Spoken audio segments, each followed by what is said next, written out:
हाँ तो दोस्तों, इस वीडियो के अंदर हम इंडिया शेल्टर फाइनेंस कॉर्पोरेशन के स्टॉक के बारे में बात करेंगे और जानेंगे कि इस कंपनी के अंदर आपको इन्वेस्ट करना चाहिए या नहीं।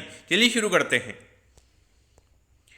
तो देखिए, सबसे पहले हम ये जानेंगे कि ये कंपनी क्या काम करती है। क्योंकि जो कंपनी 98 में ये कंपनी स्टार्ट हुई है, यानी कि ऑलमोस्ट अगर हम देखेंगे तो 25 से 26 साल ये कंपनी को स्टार्ट हुए हो चुके हैं। अब अगर हम ये कंपनी के बिजनेस मॉडल की अगर हम बात करेंगे तो ये कंपनी हाउसिंग लोन से कंपनी में प्रोवाइड करवाती हुई नजर आती है और मेनली हमें ये कंपनी उन लोगों को लोन देती हुई नजर आती है जिनको नॉर्मली अगर हम देखेंगे तो बैंक लोन प्रोवाइड नहीं करते। तो कहीं ना कहीं अगर हम देखेंगे तो थोड़ा बहुत रिस्क यहाँ पे ज़्यादा होता है। और उसके अगर हम बात करेंगे तो यहाँ पे जो लो वैल्यू वाले लोन्स होते हैं, यानी कि नॉर्मली अगर हम देखेंगे जो मिडिल इनकम वाले जो लोग यहाँ पे घर लेते हैं, जिसमें नॉर्मली अगर हम देखेंगे जो 50 लाख के नीचे के जो लोन्स वगैरह होते हैं वो ये कंपनी में प्रोवाइड करवाती हुई नजर आती है।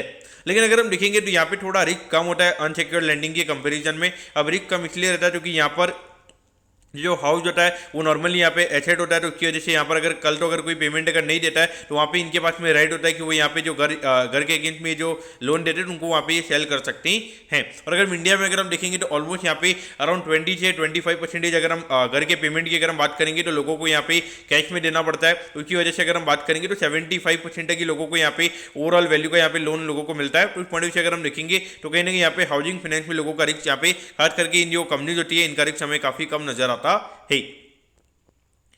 अब अगर यहाँ पे कंपनी के कुछ अगर डेटा पॉइंट्स की अगर हम बात करेंगे तो देखिए ऑलमोस्ट अभी लगभग 7,900 करोड़ के मार्केट कैप पे कंपनी में ट्रेड होती हुई नजर आ रही है। तो कहीं ना कहीं देखा जाए तो कंपनी काफी छोटी है। इतना छोटे मार्केट कैप में खास करके हाउसिंग फाइनेंस के पॉइंट से अगर हम बात करेंगे कहीं ना कहीं कंपनी का जो मार्केट कैप है वो हमें यहाँ पे काफी कम नजर आता है। अब अगर हम यहाँ पे कंपनी के उसके अलावा अगर हम अभी करंटली अगर हम कंपनी के पी रेशियो और अगर हम प्राइस टू बुक रेशियो की अगर हम बात करेंगे तो करंटली अराउंड 28 टाइम्स के पी रेशियो पे हमें ये कंपनी में ट्रेड होती हुई नजर आ रही है। यानी कि ऑलमोस्ट अगर हम देखेंगे तो यानी कि पिछले 12 महीने के कंपैरिजन में लगभग 28 टाइम्स का पी रेशियो में ये कंपनी का नजर आता है। लेकिन अराउंड 20 से 25% से ये साल ये कंपनी की अर्निंग हमें बढ़ती हुई नजर आएगी। तो अगर हम फॉरवर्ड बेसिस पर अगर हम बात करेंगे अराउंड 20 to 23 टाइम्स के लगभग का पी रेशियो में ये कंपनी का नजर आता है। तो ऑल ओवर देखा जाए तो यहाँ पे डेफिनेटली अगर ये कंपनी 20-25% से अगर ये कंपनी ग्रो कर रही है तो वहाँ पे डेफिनेटली अगर हम वैल्यूएशन वाइज अगर हम बात करेंगे तो इतनी ज़्यादा कॉस्टली नहीं है। लेकिन यहाँ पर अगर हम देखेंगे तो हाउसिंग फाइनेंस की बहुत सारी कंपनीज हमें यहाँ पे लिस्टेड नजर आती है। तो मुझे लगता है कि लॉन्ग टर्म में यहाँ पे 30 से ज़्यादा का पी रेशियो कंपनी का जाता हुआ नजर आएगा।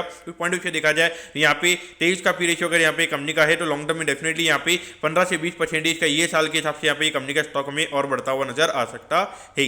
अब अगर हम बुक वैल्यू के हिसाब से अगर हम बात करेंगे तो अभी रिसेंटली जो फाइनेंशियल ईयर खत्म हुआ है वहाँ पे लगभग 215 का बुक वैल्यू में कंपनी का नजर आता है। अगर ये साल लगभग 20% से अगर ये कंपनी की बुक वैल्यू में बढ़ती हुई नजर आती है तो लगभग यहाँ पे 250 से 260 रुपये के लगभग ये कंपनी का बुक वैल्यू हमें होता हुआ नजर आएगा। जिसको अगर हम देखेंगे तो अभी करंट प्राइस के हिसाब से फॉरवर्ड बेसिस पे हमें यहाँ पे अराउंड 3 टाइम्स के प्राइस टू बुक रेशियो पे ये कंपनी में ट्रेड होती हुई नजर आ रही है।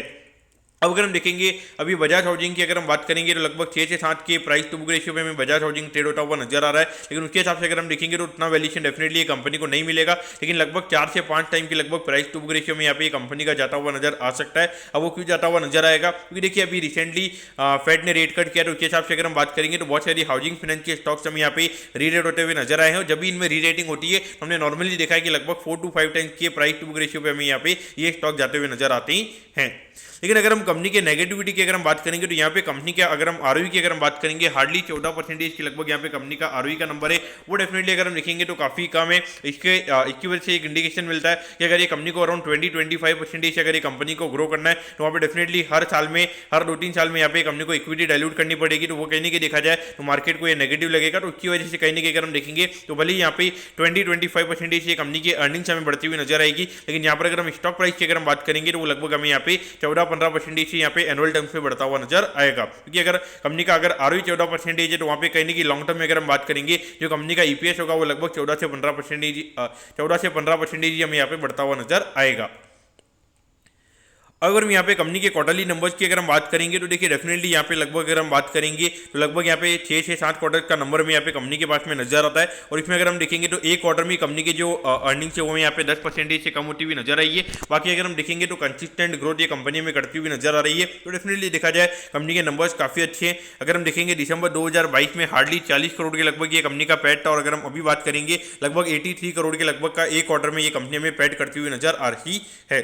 अब अगर हम देखेंगे तो अराउंड अगर ये कंपनी का 80 करोड़ के लगभग अगर अभी क्वार्टरली पैट है, तो इतना अगर पैट ये कंपनी करती है तो लगभग 320 करोड़ के लगभग का पैट यहाँ पे कंपनी का एनुअल टर्म्स में हो जाएगा। लेकिन मुझे लगता है कि लगभग 3 से 4% का यहाँ पे क्यू बेसिस पे भी ये कंपनी के नाम में ग्रोथ देखने को मिलेगा, क्योंकि यहाँ पे थोड़ा बहुत अभी यहाँ पे कंपनी का रेट कट होगा, तो वहाँ पे कंपनी के नेट इंटरेस्ट मार्जिन हमें यहाँ पे बढ़ते हुए नजर आएंगे, तो उससे थोड़ा बहुत इंप्रूवमेंट मिलेगा। और उसके अलावा जो नए लोन्स वगैरह यहाँ पे कंपनी देगी तो उस पर भी यहाँ पे कंपनी को बेनिफिट मिलता हुआ नजर आएगा। तो इस पॉइंट ऑफ व्यू मुझे लगता है कि लगभग 350 करोड़ के लगभग का पैट हमें यहाँ पे ये कंपनी के अंदर देखने को मिल सकता है। अब अगर हम यहाँ पे कंपनी के शेयर होल्डिंग पैटर्न की अगर हम बात करेंगे तो डेफिनेटली कंपनी का शेयर होल्डिंग पैटर्न हमें यहाँ पे अच्छा नजर आता है। अराउंड 48% की लगभग यहाँ पे कंपनी की जो होल्डिंग है वो यहाँ पे कंपनी के प्रमोटर्स के पास में यहाँ पे नजर आती है। अगर हम एफआईआईज की अगर हम बात करेंगे तो थोड़ा बहुत यहाँ पे पिछले क्वार्टर में यहाँ पे एफआईआईज ने कम किया, लेकिन फिर भी अगर हम देखेंगे अराउंड 5% की लगभग की एफआईआईज की होल्डिंग है।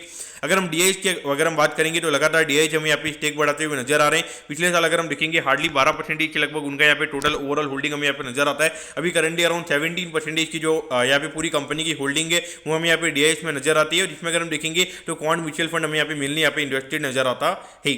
उसके अगर हम बात करेंगे तो पॉजिटिव इंडिकेशन यहाँ पे ये है कि जो पब्लिक की होल्डिंग की अगर हम बात करेंगे जो पिछले साल अराउंड 33% के लगभग था, वो अगर हम अभी देखेंगे अराउंड 29% के लगभग ही नजर आता है, तो वो काफ़ी पॉजिटिव इंडिकेशन है। और अगर हम देखेंगे लगभग 1,14,000 लोगों के पास में यहाँ पे ये कंपनी के शेयर थे, लेकिन अगर हम अभी बात करेंगे अराउंड 54,000 लोग ये कंपनी के शेयर को होल्ड करते हैं। तो डेफिनेटली अगर आप देखोगे जितने ज़्यादा कम इन्वेस्टर्स होते हैं तो उतना ज़्यादा वो स्टॉक के अंदर पैनिक सेलिंग नहीं होती है। और अगर हम देखेंगे तो अभी जिस तरीके से मार्केट गिरा था, लेकिन ये स्टॉक हमें कितना गिरता हुआ नजर नहीं आया था।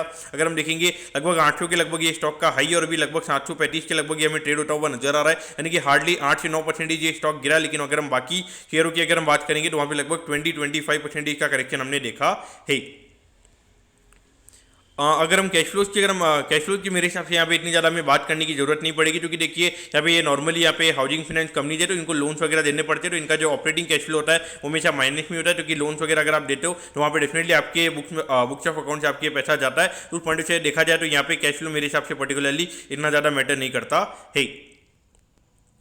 अब अगर मेडियन अगर हम देखेंगे तो ये स्टॉक के अंदर आपको क्या करना चाहिए, तो देखिए डेफिनेटली अगर हम देखेंगे कुछ चमत्कार मुझे पर्टिकुलरली ये कंपनी के अंदर होता हुआ नजर नहीं आता, क्योंकि अगर हम देखेंगे ऑलरेडी अराउंड फॉरवर्ड बेसिस पर अगर हम बात करेंगे तो 3 टाइम प्राइस टू बुक पे स्टॉक हमें ट्रेड होता हुआ नजर आता है। लेकिन अगर किसी को कंपाउंडर स्टॉक चाहिए जो अराउंड 20-25% अगर आपको चाहिए, अगर आपको रिटर्न चाहिए, अगर आपका गोल ये कि लगभग 4 से 5 साल में अगर आपका पैसा डबल होना चाहिए, तो उस पॉइंट से देखा जाए तो डेफिनेटली ये स्टॉक आप देख सकते हो। अगर हम देखेंगे स्मॉल कैप कैटेगरी, तो अगर बाई चांस यहाँ पे कंपनी अगर यहाँ पे जो ये नेट इंटरेस्ट मार्जिन अभी ये कंपनीज का बढ़ेगा तो वहाँ पे डेफिनेटली इनको काफ़ी अच्छा बेनिफिट हमें होता हुआ नजर आएगा। तो पॉइंट से अगर आपको और अगर हम देखेंगे तो अभी कहीं ना कहीं अगर हम पिछले लास्ट 2-3 महीने से हाउसिंग फाइनेंस के अंदर हमें यहाँ पे रीरेटिंग होती हुई नजर आ रही है, और आने वाले टाइम पे अगर हमें और थोड़ा बहुत अगर हमें यहाँ पे रेट कट होता हुआ नजर आएगा तो वहाँ पे डेफिनेटली एक कंपनी को बेनिफिट होता हुआ नजर आएगा। तो अगर आपका लगभग अगर 2 साल से 3 साल से ज़्यादा का व्यू अगर आपका है तो मेरे ख्याल से डेफिनेटली यहाँ पर आपको इन्वेस्ट करना चाहिए। लेकिन अगर आपका सिर्फ यहाँ पे 1 से 2 साल का व्यू, तो भी मेरे हिसाब से मुझे पर्टिकुलरली ये लगता है कि यहाँ पे ये जो स्टॉक है यहाँ पे इनकी रीरेटिंग हमें यहाँ पे होती हुई नजर आएगी।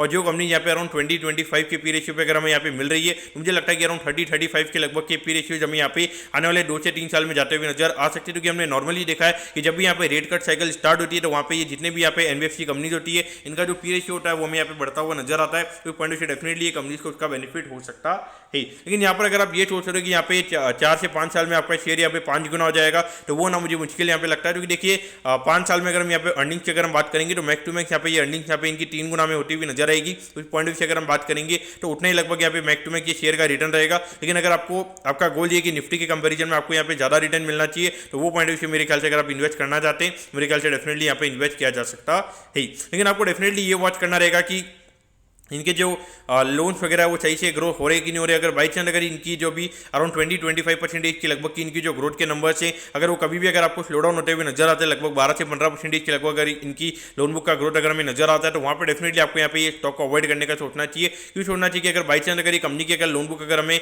कम ग्रो होती हुई नजर आ रही है, तो वहाँ पे कहीं ना कहीं ऐसा इंडिकेशन मिल सकता है कि यहाँ पे इनके जो इन्होंने लोन दे रखे उनको कहीं ना कहीं रिकवरी में इनको दिक्कत हो रही है। तो पॉइंट ऑफ व्यू आपने इसे देखना चाहिए। तो दोस्तों मैं कहता हूँ कि इंडिया शेल्टर फाइनेंस कॉर्पोरेशन के आईपीओ के बारे में आपको सब कुछ समझ में आ गया होगा। अगर आपकी कोई भी क्वेरीज है आप कमेंट कीजिए, मैं जरूर आपके कमेंट पर रिप्लाई करूंगा। ओके दोस्तों, thank you, have a nice day.